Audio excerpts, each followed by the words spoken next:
أعوذ بالله من الشيطان الرجيم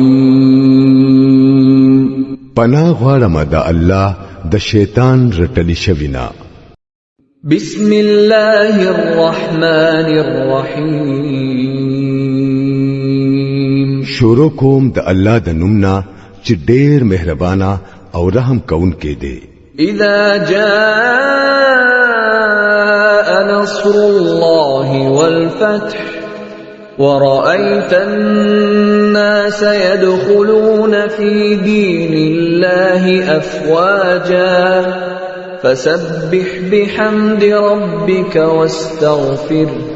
إنه كان توابا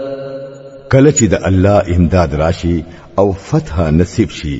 او اے نبی صلی الله علیه وسلم تو اووینه چې خلق ډلی ډلی د الله په دین کې داخليږي نو د خپل رب د ثنا سره داغه تسبیح وایا او داغه د بخنی دعا غواړه بشکا هغه ډیر توبه قبلون کې دی